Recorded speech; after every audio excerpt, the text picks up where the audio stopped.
The invitation arrived on embossed cardstock, the kind that screamed expensive and important.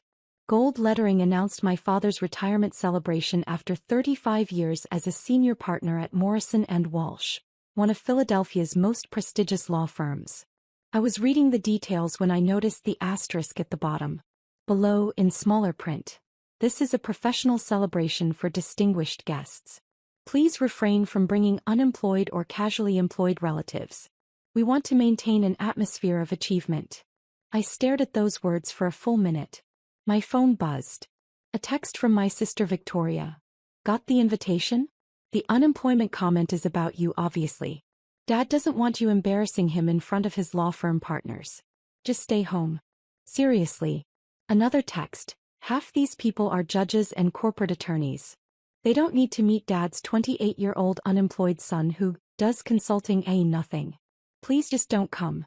I set the invitation on my desk and returned to the spreadsheet on my screen. A financial model for my latest acquisition, a struggling manufacturing company in Erie that I was about to purchase for $47 million. My name is Julian Anderson. I'm 28 years old. And according to my family, I've been unemployed for 6 years. The truth is more complicated. I graduated from Penn State at 22 with a degree in industrial engineering.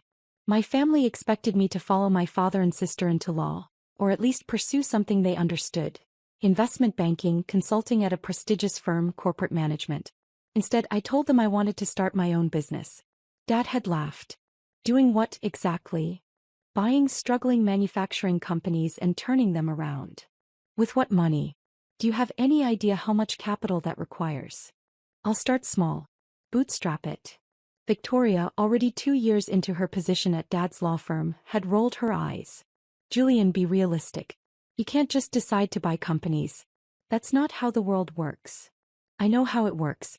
I've been studying." "Studying," Dad interrupted. "Everyone studies. Execution is what matters. And you have no experience, no capital, no network. This is a fantasy." But I'd done it anyway. I started with $50,000 saved from internships and a college fund my grandmother left me. I found a tiny machine shop in Reading, 12 employees, outdated equipment, on the verge of bankruptcy. The owner was desperate. I bought it for $35,000, spent the rest modernizing their most critical equipment, and personally worked the floor for 6 months learning every aspect of the operation. Within a year, I'd tripled their revenue by identifying inefficiencies the previous owner had missed for decades. I sold that company 18 months later for $280,000. I never told my family. They knew I'd started something with a manufacturing company, but when I didn't show up to family dinners in a suit, when I had grease under my fingernails, when I talked about machine tolerances and production efficiency instead of quarterly earnings, they assumed I'd failed. "Still doing that factory thing?" Dad would ask dismissively. "Working on it," I'd reply. "When are you going to get a real job?" "This is a real job. Julian, you're not making money playing around with machine shops. Victoria is on partner track. She's making $240,000 a year. You're what? Breaking even." I'd sold my second company for $1.2 million. But I didn't correct him. Because something fascinating happened when they thought I was failing. They revealed exactly who they were. Victoria stopped inviting me to professional events. "It's just awkward when people ask what you do," she explained. "I can't keep saying you're between opportunities."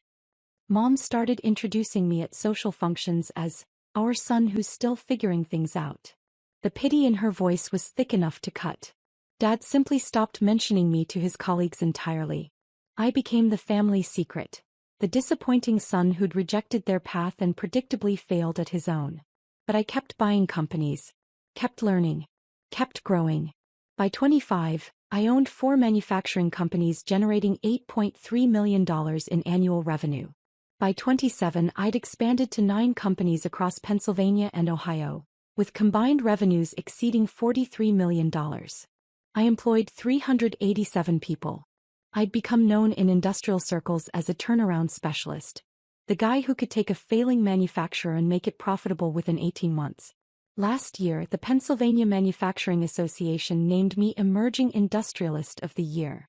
The governor sent a congratulatory letter. Senator Patricia Morrison, no relation to Dad's law firm, personally presented me with the Entrepreneur of the Year award at the state capitol. My family didn't know about any of it. They still thought I was playing around with factories and barely scraping by. Why didn't I tell them? For the same reason I documented everything. I wanted to see how far they'd go. How much they'd reveal about their values when they thought I had nothing. And they'd revealed plenty. Last Christmas, Victoria's fiancé, a corporate attorney, asked what I did. Before I could answer, Victoria jumped in. Julian's trying to make manufacturing work. Very blue collar. Not really our family's thing, but we support his journey. The condescension was breathtaking. At Dad's birthday dinner in March, one of his law partners asked about his children. Dad beamed, talking about Victoria, her cases, her partnership track, her engagement to a brilliant attorney. When asked about me, his smile faded. Julian's exploring some business ventures. Nothing concrete yet. We're hopeful he'll find his footing eventually. I was sitting right there. I'd closed a $12 million acquisition that week. But I said nothing. Just smiled and changed the subject. As I was collecting data. Every dismissive comment, every pitying look, every time they introduced me as their unemployed son, I catalogued it all. And now this invitation. This explicit instruction not to bring unemployed or casually employed relatives to Dad's retirement party. My assistant Jennifer knocked and entered my office. We were in my headquarters building. A renovated factory in Bethlehem that housed my management operations. Julian, Senator Morrison's office called. She wants to confirm your attendance at the manufacturing leadership dinner next month. Tell them yes. I'll be there. Also, the Erie deal final contracts are ready for review. Legal says we can close by next Friday. Perfect. I paused. Jennifer, do you remember that invitation to my father's retirement party? The one with the charming note about unemployed relatives? Hard to forget. What if I attended? She raised an eyebrow. After they explicitly uninvited you? They didn't uninvite me. They just strongly suggested I not embarrass them with my unemployment. But you're not unemployed. You employ nearly 400 people. They don't know that. Understanding dawned on her face. Oh no. Julian, what are you planning? I'm planning to attend my father's retirement party. Just attend? That's all. Well, I might bring a guest. Who? I haven't decided yet. Maybe someone distinguished. Someone who understands achievement. She studied me carefully. You're going to let them discover the truth in front of everyone, aren't you? I'm not going to do anything. I'm simply going to exist. If the truth emerges, that's not my responsibility. You've been waiting 6 years for this. I've been waiting 6 years to see who they'd be when they thought I had nothing. Now I know. What happens next is just natural consequences. Jennifer smiled slowly. You know, Senator Morrison asks about you constantly. She thinks you're the future of Pennsylvania manufacturing. Does she? She told me last week that you're exactly the kind of entrepreneur this state needs. Young, innovative, committed to American manufacturing. She said you're a model for economic revitalization. That's very kind of her. Julian, what if you asked the senator to attend your father's retirement party as your guest? I looked at her. Why would I do that? Because your father's invitation specified distinguished guests only. And Senator Patricia Morrison is literally the most distinguished guest possible. She's on the State Economic Development Committee. She's being mentioned for governor. She just gave you Entrepreneur of the Year. It would be awkward. My family doesn't know about the award. Exactly. Jennifer's smile was wicked. Imagine introducing the senator as your guest. Imagine her talking about what you've accomplished. Imagine your father realizing that his unemployed son is actually being courted by state leadership. That seems cruel. Does it? More cruel than uninviting your son from your retirement party because you're embarrassed by his perceived unemployment. He had a point. Think about it, Jennifer said. You have until Saturday. Over the next 3 days I did think about it. I thought about every dismissive comment, every pitying look, every time I'd been introduced as the disappointing son. I thought about that invitation, no unemployed or casually employed relatives, and the message it sent. Then I called Senator Morrison's office. Senator, this is Julian Anderson. I have an unusual request. 20 minutes later it was arranged. Senator Morrison would attend Dad's retirement party as my guest. She was actually enthusiastic about it. "Your father is retiring from Morrison and Walsh?" she'd asked. "I know several partners there. This will be perfect. I've been wanting to talk to the legal community about supporting manufacturing initiatives. Plus, I'm delighted to show support for our Entrepreneur of the Year." I didn't tell my family. I simply RSVP'd that I would attend with one guest. Victoria texted immediately, "You're actually coming? Julian, we talked about this. Please don't make this weird." I replied, "I'll be there. With a distinguished guest as requested." "Who? Please tell me you're not bringing some random friend from the factory. Someone appropriate for the occasion." "Julian, this is Dad's big night. These are important people. Just try to blend in, okay? Don't talk about factories or machinery or whatever. Just smile and be normal." "Understood." Saturday evening arrived clear and cold. The party was at the Union League. All old money elegance and Philadelphia prestige. I wore my best suit, custom-tailored, expensive, bought after I'd crossed my first $10 million in revenue but never worn in front of my family. I picked up Senator Morrison from her office.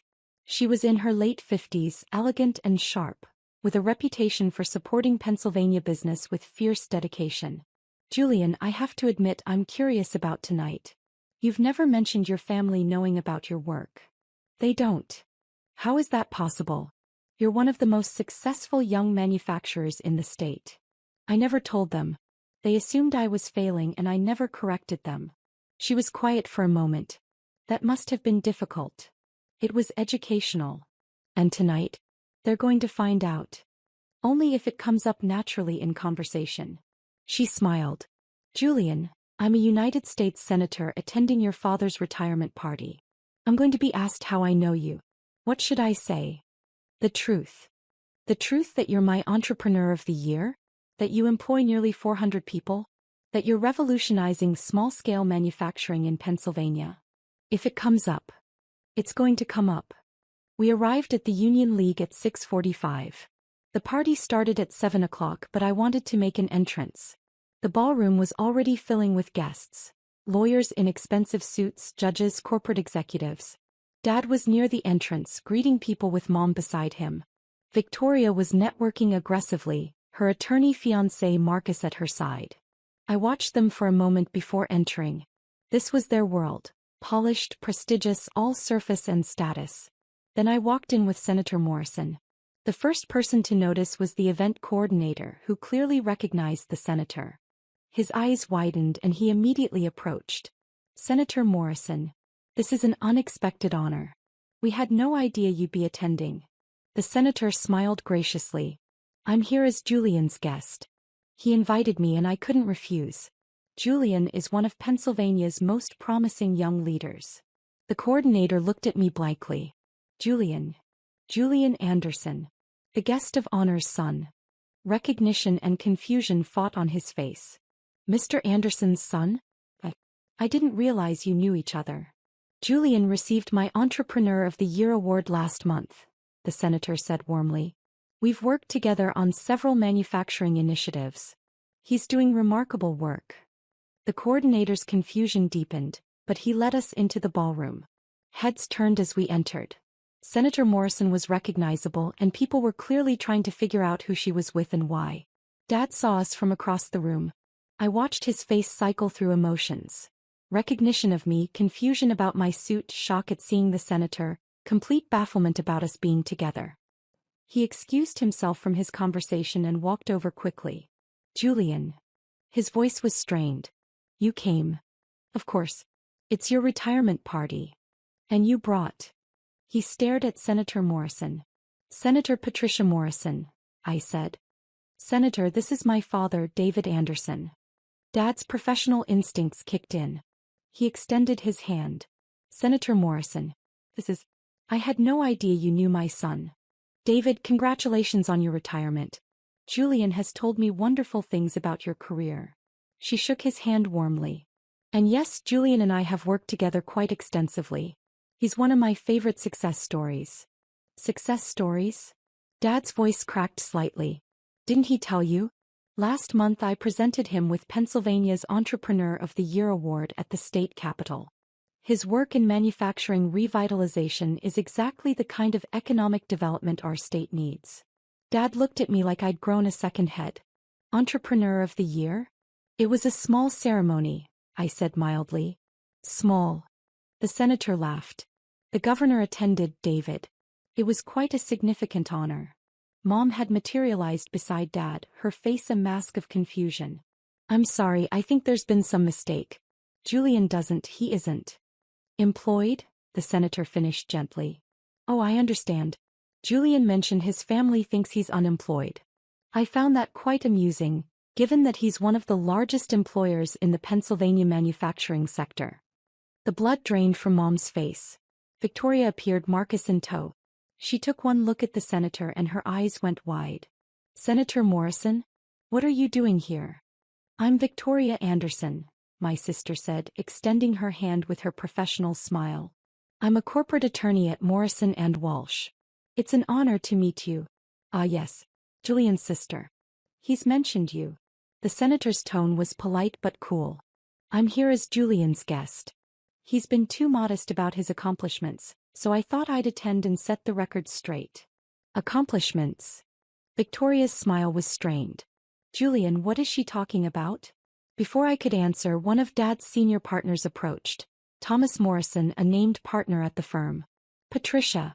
I didn't know you'd be here. Senator Morrison brightened. Tom. Yes, I'm here supporting Julian Anderson. You know him, I assume? David's son. Thomas Morrison looked at me, clearly not knowing me at all. Of course. David's son. How do you two know each other? Julian is my most recent Entrepreneur of the Year, the senator said.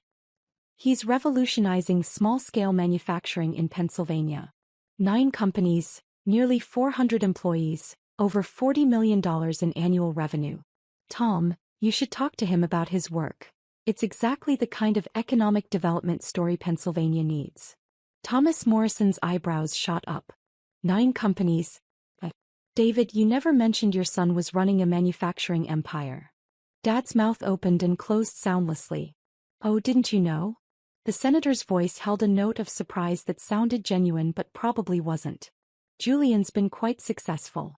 The Pennsylvania Manufacturing Association honored him last year as Emerging Industrialist of the Year.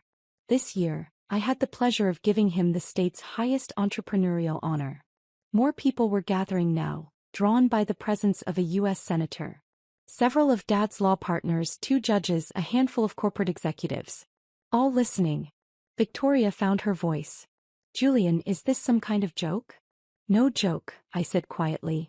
I've been running my companies for 6 years. You just never asked about them. You said you were working with factories. I am. I own them. Marcus, Victoria's fiancé, stepped forward. Wait. Anderson Manufacturing Group. That's you. I nodded. Jesus Christ. We consulted on one of your acquisitions last year. The Erie deal. I had no idea. He looked at Victoria. Your brother owns MG? What's MG? Victoria asked desperately. One of the fastest-growing manufacturing consolidators in the region, Marcus said, his voice faint. They're buying up struggling manufacturers and turning them around. It's brilliant work. The legal community has been watching them for 2 years.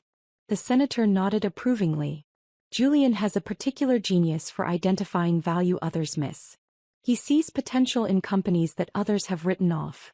Very similar to how some families write off their own children, actually. The dig was subtle but unmistakable. Several people shifted uncomfortably. Dad finally found his voice. Julian, why didn't you tell us? I tried to, Dad.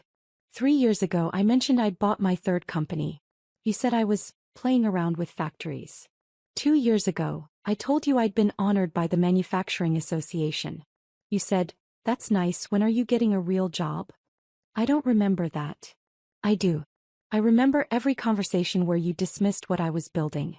Every time you introduced me as your unemployed son. Every pitying look when someone asked what I did. Mom's hand went to her mouth. Oh my God. Victoria was staring at me like she'd never seen me before. The invitation. The note about unemployed relatives. That was about you. Yes. But you're not unemployed. You're wildly successful. Yes. And you just Let us believe you were failing? You believed that on your own, Victoria. I just stopped correcting you. One of the judges, a woman I recognized from news coverage, spoke up. Young man, did I hear correctly that you employ nearly 400 people? 387 as of last Friday, I confirmed. In manufacturing? In Pennsylvania. Yes, ma'am. All Pennsylvania-based companies. I focus on acquiring struggling manufacturers and turning them around while keeping jobs in the state. That's extraordinary. Most young people your age are chasing tech startups and Wall Street jobs. You're actually building things, employing people, strengthening the industrial base. Thank you, Your Honor. Senator Morrison smiled. See, this is why I'm so passionate about supporting Julian's work. He represents everything our economic development strategy is trying to encourage. Young, American-focused, committed to manufacturing excellence. Thomas Morrison turned to Dad. David, I have to say I'm surprised you never mentioned this. We've been discussing economic development initiatives for months. Your son is exactly the kind of entrepreneur we should be connecting with our corporate clients. Dad looked like he might be sick. Another partner spoke up. How did we not know about this? Anderson Manufacturing Group has been making waves. We should have AMG as a client. You probably should, I said mildly. Though my current legal team has been quite effective. Marcus spoke carefully. Julian, when we consulted on your Erie acquisition, the partner running that deal talked about the client like they were some kind of genius. The way they'd structured the financing, the due diligence, the integration plan, he said it was the most sophisticated manufacturing acquisition he'd seen from a small player. That was a complex deal, I acknowledged. That was you. You structured all of that. I had good advisors. At 27 years old. 26, actually.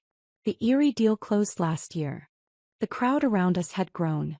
Everyone wanted to hear about the mysterious successful son who'd been hiding in plain sight. Senator Morrison was in her element, talking about my work with genuine enthusiasm. What impresses me most about Julian is his commitment to the communities where he operates. He doesn't just buy companies and strip them for parts.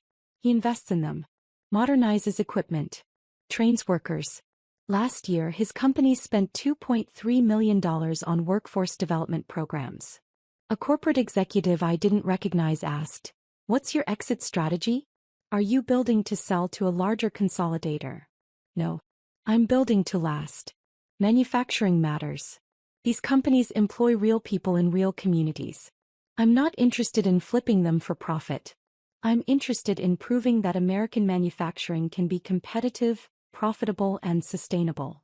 That's refreshing, the executive said. Most young entrepreneurs are just looking for a quick acquisition. I'm not most young entrepreneurs. Victoria finally pulled me aside, away from the growing crowd. Her face was pale. Julian, I don't understand. How is any of this possible? You're 28 years old. How do you own 9 companies? I started at 22. I've been building for 6 years. With what money?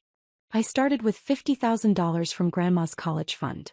I bought my first company for $35,000. Sold it 18 months later for $280,000. Reinvested everything. Bought the next company.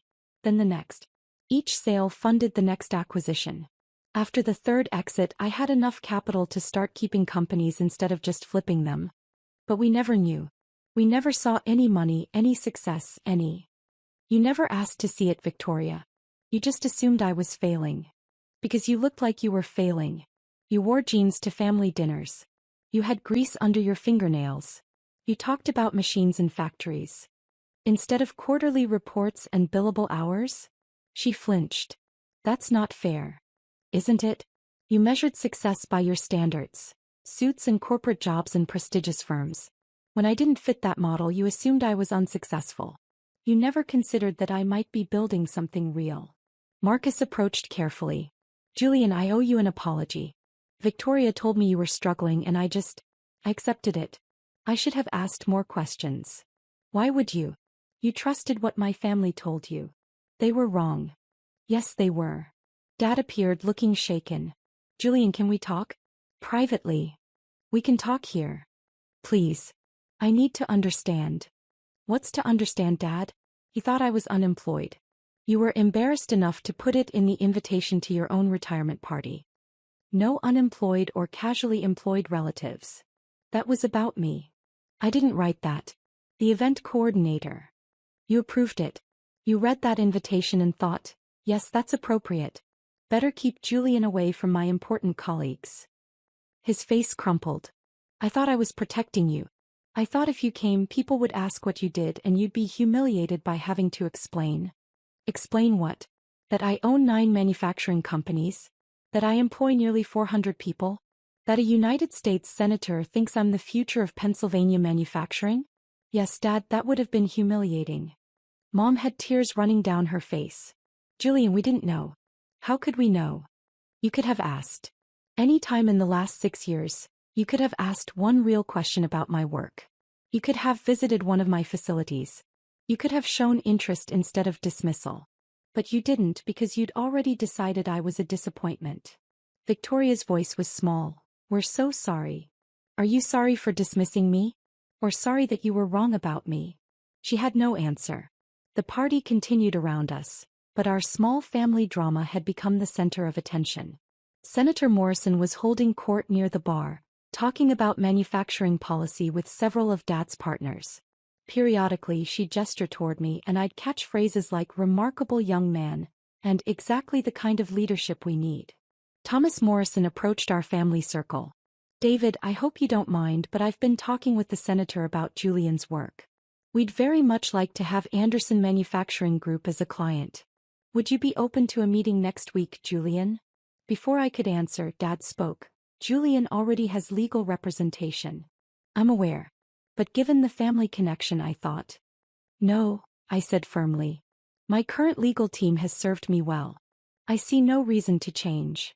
But we're one of the premier corporate firms in the state. Your father's firm. Yes, my father's firm. The firm where my father never mentioned me because he was embarrassed by my unemployment. I think I'll stick with the lawyers who valued my work before they knew my last name. Thomas looked uncomfortable. Of course. I understand. After he left, Dad turned to me with desperate eyes. Julian, please. We made a mistake.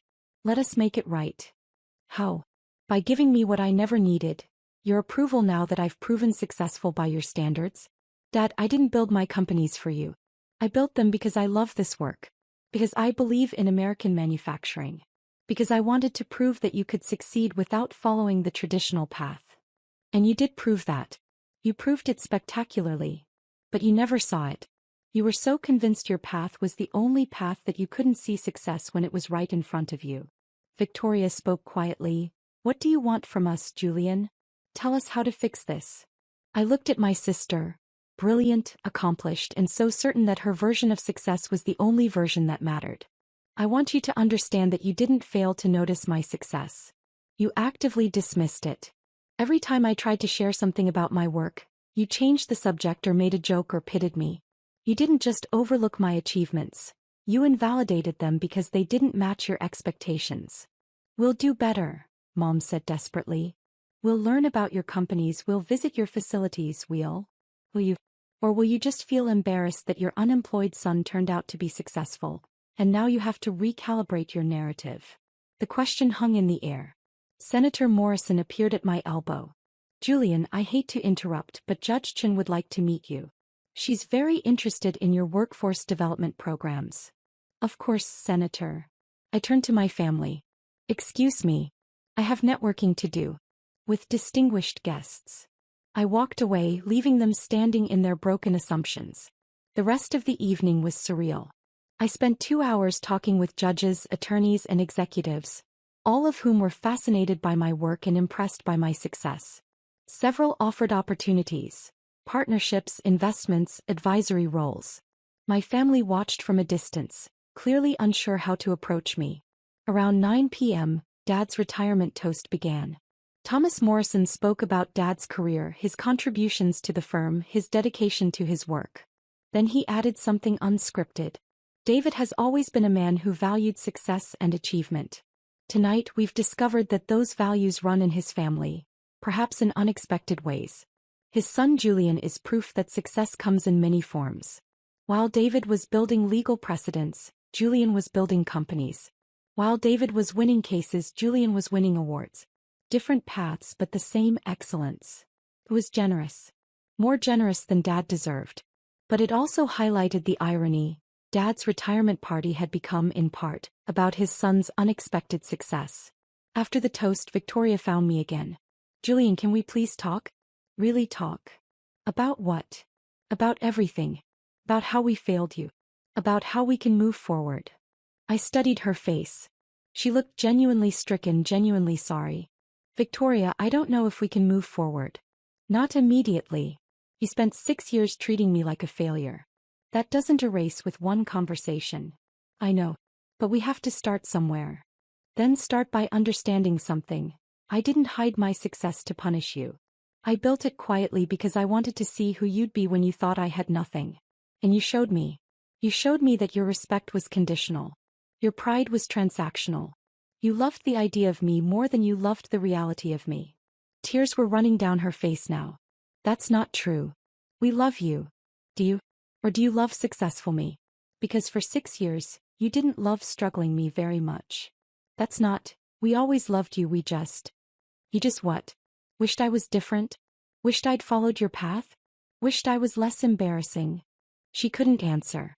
Marcus spoke carefully. Julian, for what it's worth, I think what you've built is incredible. Not just the companies but the way you've built them. With integrity and commitment. That takes character. Thank you. And I'm sorry I didn't see it sooner. I let Victoria's narrative shape my perception of you, and that was lazy thinking on my part. I nodded slowly. I appreciate that. Senator Morrison appeared one more time before leaving.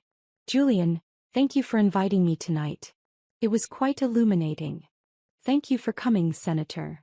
I have to say, watching your family discover who you really are, that was something. How do you feel? Tired.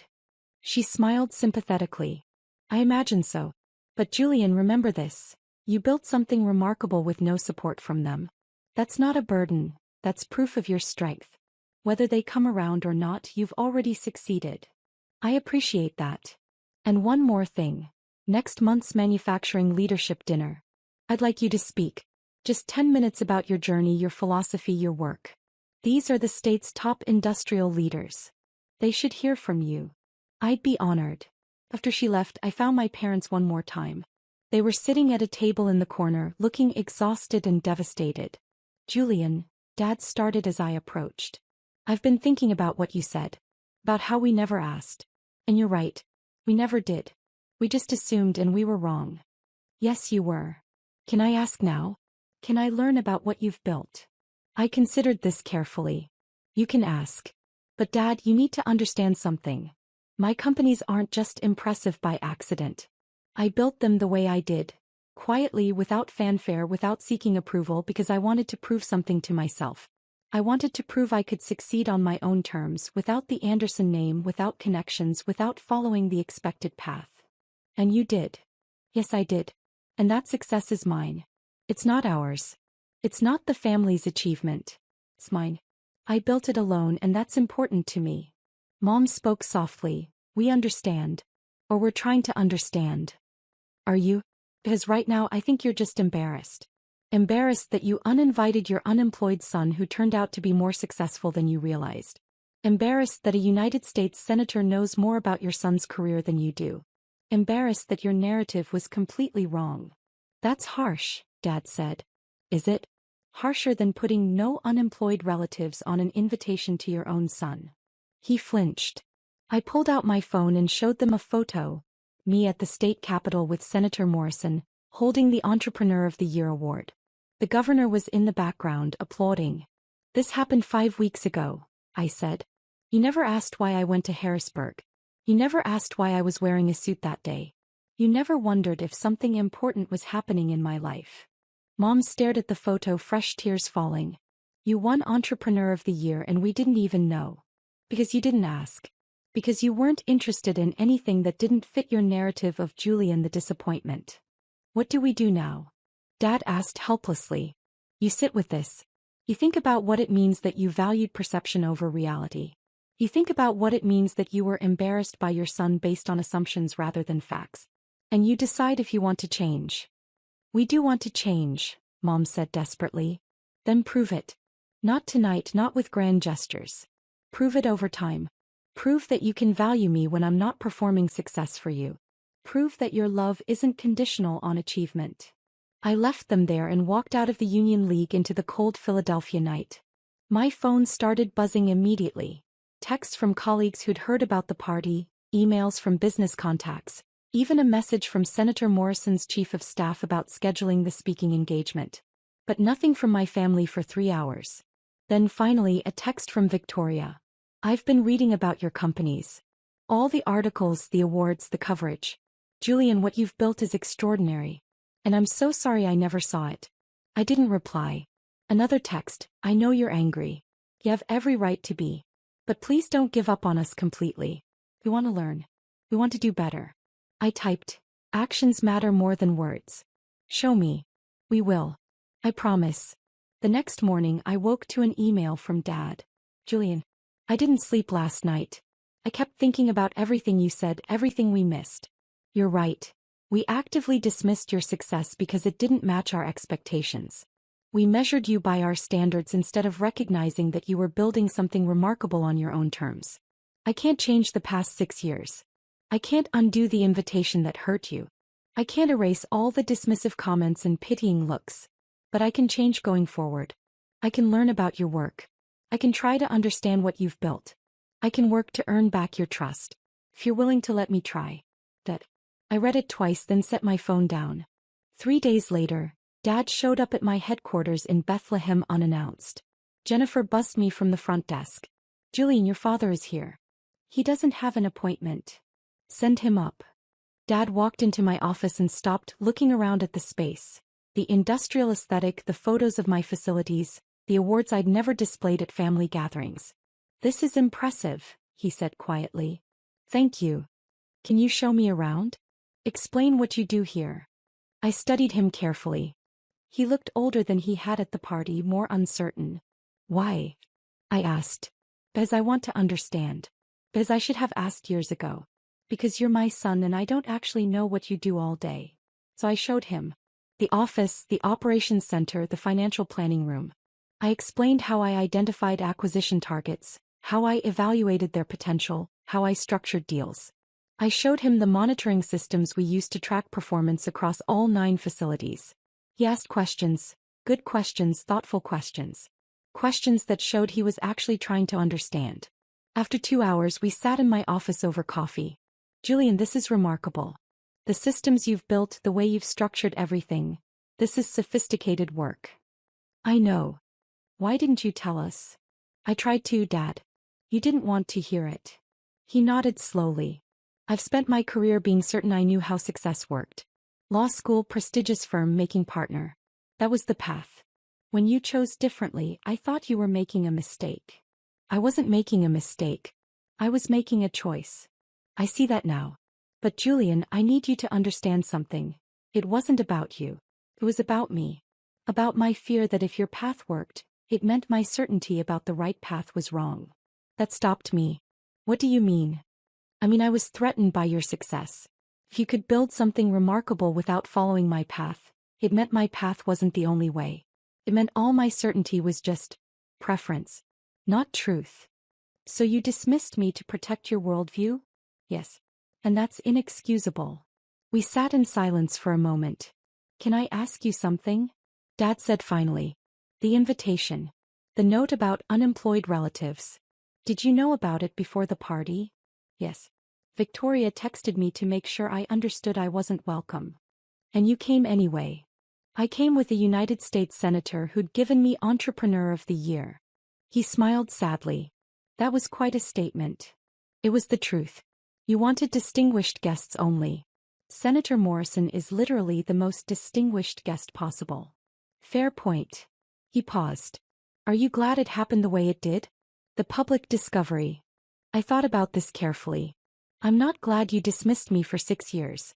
I'm not glad I had to watch my family value Victoria's achievements while devaluing mine. But I am glad the truth came out in a way that couldn't be minimized or spun. You couldn't claim it was a small success or a lucky break. The senator made sure everyone understood exactly what I'd built. She was quite effective. She was honest. That's different. Dad finished his coffee and stood.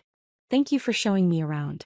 I know I don't deserve your time, but I appreciate it anyway. Dad, I don't hate you. I'm just tired of being underestimated. You won't be anymore. Not by me. Over the following months, my family made efforts. Dad visited my facilities, asked questions, learned about manufacturing. Mom attended a workforce development graduation ceremony at one of my companies. Victoria connected me with corporate clients who needed the kind of operational restructuring I specialized in. They were trying. But the relationship was different now. There was a distance, a carefulness. They'd seen who they were when they thought I had nothing, and I'd seen it too.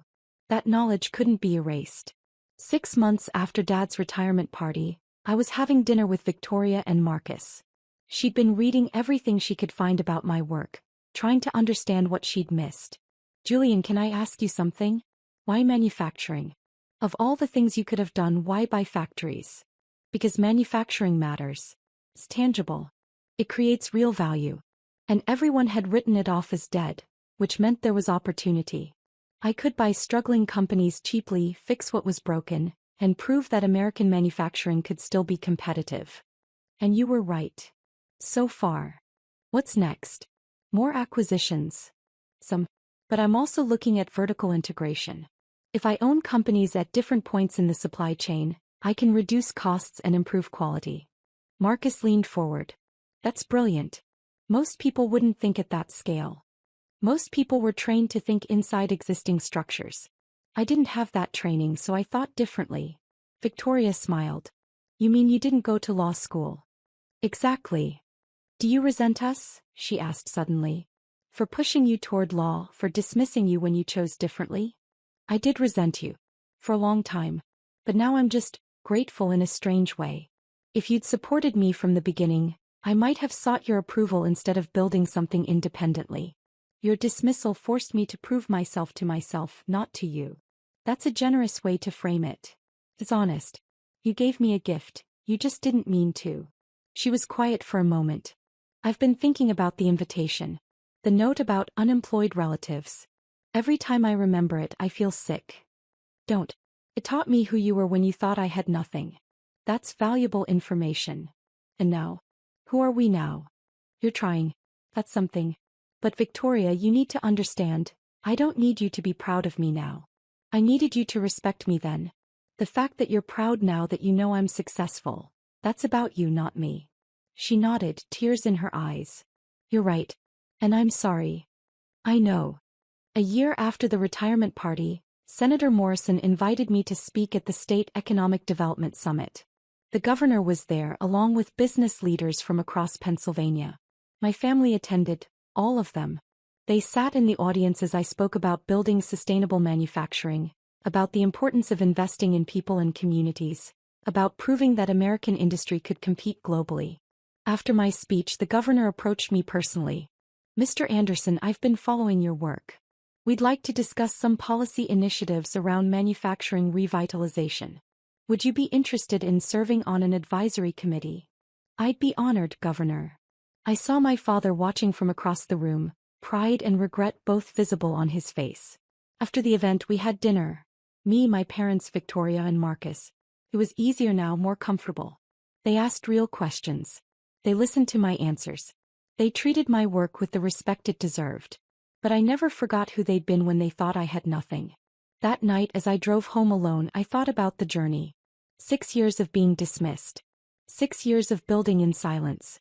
6 years of watching my family reveal who they really were. And then one night, one retirement party, when everything changed. People asked if I'd planned it.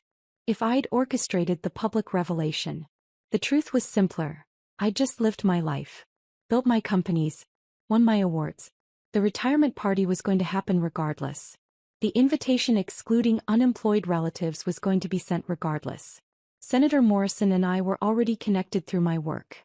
The collision was inevitable. I hadn't engineered their embarrassment. I'd simply stopped protecting them from reality. And reality, as I'd learned in 6 years of manufacturing, has a way of making itself known. Sometimes quietly through steady work and accumulated success. sometimes dramatically when a United States senator walks into your father's retirement party and tells everyone that his unemployed son is actually Entrepreneur of the Year. The truth doesn't need revenge. It just needs time. And I'd given it 6 years. That was enough.